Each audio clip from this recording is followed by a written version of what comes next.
Good morning students. Now discuss the menopause. और menopause के अंदर है कि मिनोपोज होता क्या है। तो मिनोपोज का मतलब ये होता है कि जब लेडीज़ की जो वुमेंस होती है उनकी एज है वो 50s हो जाती है, उसके बाद जो कंडीशंस बनती है उनके जो मान लो कि मेंस्ट्रुअल साइकिल्स है और वो आना बंद हो जाता है, यानी कि मंथली पीरियड्स होता है वो क्या हो जाता है, बंद हो जाता है। नॉर्मली ये क्या होता है कि 50 ईयर्स के होता है, लेकिन कई वुमेन्स ऐसी होती है जिनका समय से पहले ही क्या हो जाता है, मेंस्ट्रुअल साइकिल्स आना बंद हो जाता है। उसे अपन क्या कहते हैं कि मेनोपॉज कहते हैं। और ये है, अगर मान लो कि नॉर्मल कंडीशंस में तो नहीं आए तो कोई बात नहीं बनती, क्योंकि ये 50 साल की उम्र के बाद तो आता ही नहीं है। लेकिन अगर ये है वो उनसे पहले आना बंद हो जाए तो वो एक डिजीज़ के कारण होता है, किसी तरह की प्रॉब्लम्स के कारण होता है। अगर बात करें स्टेज ऑफ मेनोपॉज की, तो मेनोपॉज के अंदर है कि because the menopausal transitions occurs over the month and years, menopause is commonly divided into 3 stage, यानी कि इसको 3 स्टेज के अंदर डिवाइडेड किया गया है। फर्स्ट है प्री मेनोपॉज। प्री मेनोपॉज का मतलब होता है this is the time women's begins experiencing menstrual signs and symptoms even through the still menstruation. Her women's level arise the and fail the unevenly and may hot flash and other symptoms. Premenopause may last for 2 to 5 years or longer. During this time still possible to get pregnant but it is quietly unlikely। यानी कि pre menopause का मतलब है ये समय से पहले ही बंद हो जाता है। और पोस्ट मेनोपॉज का मतलब होता है कि अगर 12 मंथ है past since the last periods, यानी कि वुमेन्स को जो पीरियड्स आए हुए हैं वो अगर हो जाए, कितना समय, 12 मंथ से अधिक हो जाए, तो उसको अपन क्या कहेंगे, पोस्ट मेनोपॉज कहते हैं। पोस्ट मेनोपॉज के अंदर है reached the menopause, her ovarian produce much less estrogen and no progesterone and do not release egg, और इसकी वजह से एग है वो रिलीज नहीं होता। Their years of the follow called the menopause. अब है कोजेज एंड रिस्क फैक्टर्स। तो इसके कोजेज और रिस्क फैक्टर कौन कौन से होते हैं उनकी बातें करते हैं पढ़े। तो कौन कौन से इनके कोजेज और रिस्क फैक्टर होते हैं वो देखते हैं। तो कोजेज और रिस्क फैक्टर के अंदर आते हैं। सबसे पहले कोजेज देखते हैं कि कोजेज क्या क्या हो सकते हैं, तो इसके कोजेज के बारे में बातें करते हैं। तो कोजेज के अंदर है menopause usually occur from mid 40s the last 50, यानी कि 40 साल से 50 साल की उम्र के बीच ये बंद हो जाता है। This average of a natural menopause is इक्यावन, यानी कि लगभग 51 ईयर्स के बाद लास्ट होता है। Menopause that begins before age of 40 consider the premature and usually associated with surgery और अदर मेडिकल इंटरवेंशन। यानी कि अगर मेंस्ट्रुअल पीरियड्स है वो अगर 40 साल से पहले की उम्र में हो जाता है, या तो क्या किया जाता है, सिजेरियन ऑपरेशन कर दिया जाता है उसकी वजह से होता है, या फिर अगर कोई न कोई कारण रहता है उसकी वजह से बंद होता है, ऐसे सीधे बंद नहीं होता। Menopause is characterised by important hormone changes, मुख्यतः हार्मोनल चेंजेज होता है। In particular the ovaries stop the producing oestrogen and progesterone. से ओवेरी है वो एस्ट्रोजन और प्रोजेस्टेरॉन हार्मोन का निर्माण करना क्या कर देती है, बंद कर देती है। नेक्स्ट अगर बात की जाए इसके अंदर की, in most women's hormone produce slow many years before menopause, यानी मेनोपॉज से कुछ साल पहले ही ओवेरी है वो इन हार्मोन्स का लेवल कम कर देती है, और उसकी वजह से जो मेंस्ट्रुअल साइकिल्स आता है, जो मंथली पीरियड होता है वो अल्टर्ड हो जाता है, 2-3 महीने बाद आता है। When the ovaries stop the producing estrogen and progesterone, menstruation cases and women experience many other two symptoms associated with the menopause. यानी कि जब है ओवेरी पूर्णतः ये हार्मोन निर्माण करना बंद कर देती है, उस कंडीशंस में आपके जो मेनोपॉज कंडीशंस होती है वो उत्पन्न हो जाती है। Approximately 1% of women's experience menopause before age 40, यानी कि लगभग 100 में से एक लेडीज ही ऐसी होती है जिसका मेंस्ट्रुअल साइकिल्स है वो 40 साल की उम्र से पहले ही बंद हो जाता है। मेनोपॉज में result from the primary ovarian insufficiency.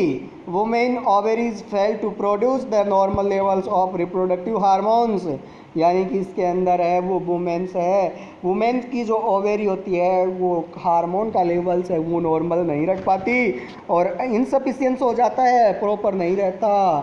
और stemming from the genetic factors autoimmune disease, but often no cases for primary ovarian insufficiency can be found. The surgical removal of ovaries, या फिर सर्जरीज के द्वारा ovary को बाहर निकाल दिया जाता हो in a ovulating women's will result in a immediate menopause, और इसको अपन कहते हैं immediate menopause. Sometimes termed surgical menopause और इंड्यूस द मेनोपॉज, कुछ समय के लिए इसको सर्जिकल अपन मेनोपॉज कह सकते हैं या फिर इंड्यूस मेनोपॉज कह सकते हैं। The ovary are often the removal together with removal of the uterus, इसके अलावा यूट्रस को भी रिमूव किया जा सकता है। अगर ओवेरीज को रिमूव किया जाता है तो उसे कहते हैं ओफेरिएक्टोमी, और अगर यूट्रस को रिमूव किया जाए तो उसे हिस्ट्रिएक्टोमी कहा जाता है। If a hysterectomy is performed without removal of both ovaries, यानी इसके अंदर दोनों ओवेरीज को निकाले बिना ही removal of the both ovary in women who has not yet reach menopause, menopause तक नहीं पहुँचती है। Remaining ovaries to still capable और of a normal hormone production, अगर बाई द वे अगर एक ओवेरीज को निकाल दिया जाए तो दूसरी ओवेरी है वो नॉर्मल लेवल्स रख सकती है हार्मोन का, इसीलिए दोनों ओवेरीज को निकालना ज़रूरी होता है। While a women can not menstruation after the uterus is removed by hysterectomy, two ovaries themselves can continue to produce hormones until the normal time when the menopause would naturally occurs, होता रहता है लेकिन depending upon the type of and location of the cancer and its treatments, cancer therapy can result in the menopause given as a ovulating women's with in the 6 month. अब early menopause associated with the following factors, उसके लिए कौन कौन से factors जिम्मेवार होते हैं। First है इसके अंदर स्मोकिंग्स है, न्यूलिपर्टी है, मतलब women who have a never been pregnant, कभी वुमेन प्रेग्नेंट नहीं होती। मेडिकल ट्रीटेड डिप्रेशंस या फिर एक्सपोजर टू टॉक्सिक केमिकल्स या treatment of a childhood cancer with the pelvic radiation और एल्केलाइलेटिंग एजेंट्स के द्वारा, या मोर देन वन प्रेगनेंसी यानी मल्टीपल प्रेगनेंसी कहते हैं जिसको, या फिर high than normal weight to weight ratio, यानी लगातार BMI बढ़ती जाती है, बॉडी मास इंडेक्स लगातार बढ़ती जाती है। अब बात करते हैं क्लिनिकल मैनिफेस्टेशन की, तो क्लिनिकल मैनिफेस्टेशन में है it is important to remember that each women's experience is highly individual, यानी कि इसके अंदर है कि महत्वपूर्ण ये रहता है कि ज़्यादातर वुमेन्स है वो एक इस एक्सपीरियंस को हासिल करती है जाती है। सम वुमेन्स मैनी एक्सपीरियंस, कुछ वुमेन्स का अलग अलग एक्सपीरियंस रहता है।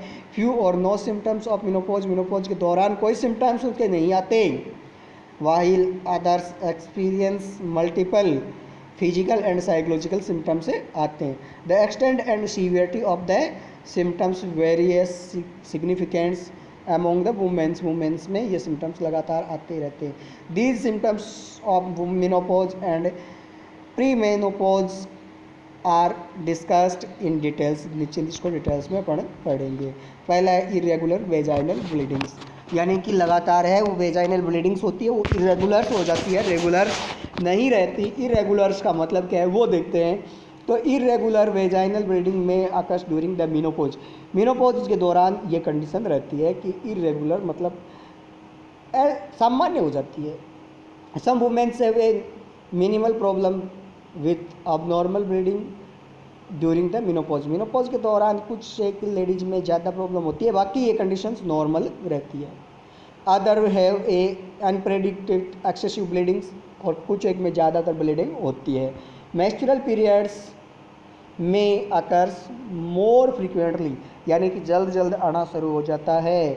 May get further and further apart, meaning cycle lengths in duration before the stopping, यानी कि जब एक बार मिनोपॉज की कंडीशन आती है उनसे पहले ऐसा होता है। हॉट फ्लैश नाइट स्वीट्स, यानी कि hot flash common among women's undergoing the menopause के दौरान जाड़े से पहले क्या होता है, जो शरीर है वो गर्म रहता है। इसके साथ साथ में जो वुमेन्स हैं उनको रात में पसीना भी आता है। ए hot flash is feeling of a warm and spread of over body and is often most pronounced in the head and chest में होता है। A hot flash is sometimes associated with the flushings and sometimes the followed by the perspirations, इसके लिए तैयार रखिए। इसके अलावा vaginal symptoms कौन कौन से हो सकते हैं? वेजाइनल सिम्टम्स में vaginal symptoms occur result of the lining tissue of the vagina becoming thinner, यानी कि थिन हो जाते हैं। इसके तहत लेस इलास्टिक रहते हैं। एस्ट्रोजन लेवल्स फेल हो जाता है। और सिम्टम्स में इंक्लूड जैसे वेजाइनल ड्राइनेस हो जाती है, वेजाइना वो सूखी सूखी नजर आती है, इचिंग होती है, इरिटेशंस होता है, पेन विद सेक्सुअल इंटरकोर्स, जब मान लो सेक्सुअल एक्टिविटीज़ की जाती है उस समय क्या होता है उनके पेन नहीं होने लग जाता है, बहुत ज़्यादा दर्द होता है। The vaginal changes also lead to increase the risk of vaginal infection, और उसकी वजह से क्या है वेजाइना के अंदर इन्फेक्शन होने के चांसेस भी बढ़ते हैं। इनके अलावा यूरिनरी सिम्टम्स कौन कौन से होते हैं? The lining of the urethra also undergo changes similar to the tissue of the vagina and becomes during diarrhea thinner and less elastic with the declining estrogen levels है वो कम हो जाता है। More frequently leakage of urine है वो incontinence हो जाता है, कंट्रोल नहीं हो पाता। The urine can result from a strong sudden urge to urinate made occurs during starting when the coughing and laughing or lifting heavy objects, यानी कि मान लो वो हंसती है या भारी सामान उठाती है या खांसती है तो उस समय उनके है यूरिन है वो कंट्रोल में नहीं रहता और वो है वो बाहर आ जाता है। स्किन चेंजेस के अंदर है कि estrogen keep the skin smooth and moist, the loss of estrogen during the menopause skin है वो ड्राई लेग्स और थिन हो जाती है और ट्रांसपेरेंट से बन जाती है। इसके अलावा इमोशनल एंड कॉग्निटिव सिम्टम्स भी होते हैं। अदर फिजिकल चेंजेस भी आते हैं, कार्डियोवैस्कुलर चेंजेस आते हैं, ऑस्टियोपोरोसिस हो जाता है यानी हड्डियाँ हैं वो बोलने लग जाती है। डायग्नोस्टिक इवाल्वेशन क्या क्या होता है वो चीज़ देखते हैं इसकी। डायग्नोस्टिक इवाल्वेशन में कि menopause usually diagnosed based on clinical symptoms के आधार पर इसका पता लगाया जाता है, जैसे complete medical history, physical examination करने से पता चल जाता है। इसके अलावा जो LH हार्मोन है, FSH हार्मोन है उनका टेस्ट भी किया जाता है, एस्ट्रोजन और प्रोजेस्टेरोन हार्मोन का टेस्ट भी किया जाता है। ये सारी चीज़ें देखी जाती है। एक्सरे किया जाता है बोन्स वगैरह का, उनसे भी पता चल जाता है। मेडिकल मैनेजमेंट के अंदर फर्स्ट है हार्मोन रिप्लेसमेंट थेरेपी है, बायोटेक्निकल हार्मोन थेरेपी है और ओरल कॉन्ट्रासेप्टिव पिल्स है, वेजाइनल एस्ट्रोजेंस है, लो डोज एंटी डिप्रेसेंट्स है, सेलेक्टिव एस्ट्रोजन रिसेप्टर्स मॉड्यूलेटर्स है, अदर मेडिकेशंस भी दी जा सकती है। ये सारी की सारी कंडीशंस की जाती है। इसके अलावा अल्टरनेटिव मेडिसिन्स में है जैसे फाइटोस्टेरोजन्स है, विटामिन ई है, ब्लैक कोस है, CAM according to the national cancer of complementary and alternative medicine, इसका नाम है। अदर नॉन प्रिस्क्रिप्शन टेक्निक्स में relieve the symptoms of menopause, वो भी किए जा सकते हैं, जैसे एक्सरसाइज है,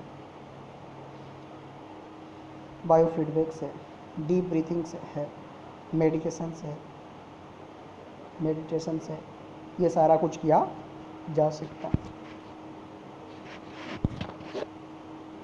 अगर फिर भी कोई चीज़ नहीं समझ में आई है तो मेरे को आप कमेंट में बता देना, मैं आपको उनके बारे में फिर से डिटेल से बता दूंगा।